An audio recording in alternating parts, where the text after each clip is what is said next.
Hi, welcome to another episode of Deployapps.io series. So in the previous screencast, we have seen how we can add server or set up server to Deployapps.io. So in this screencast, we will see how we can connect with our repository provider. It can be like GitHub, Bitbucket, GitLab, or hosted GitLab.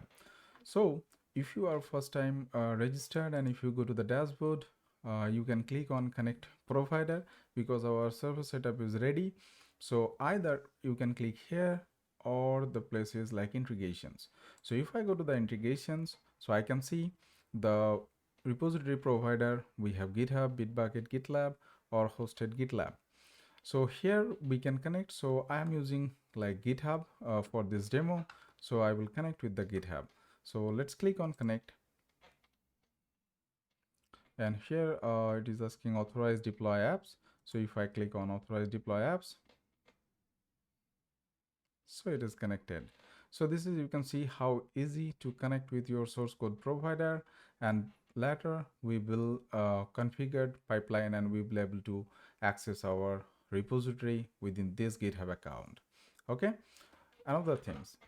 So when we will set up the deployment pipeline, we can configure notification channel. That also you can configure here. So if you want like some kind of success or failed notifications during the deployment, so then you can configure the channel here. So you can add multiple email address. So new integrations, you can give a name and you can specify comma separated email address, and later when you will design your deployment pipeline, you can select this integration notification channel, and the deployment success or failed notification will be sent to these email IDs. And if you have a specific Slack channel, then you can configure the Slack channel and the notification will be sent via Slack channel, and also the same for like Discord.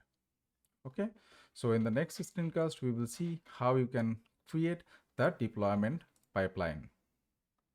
So we have configured the server, connect with the source code provider, and then we will configure pipeline in the next screencast. Thank you.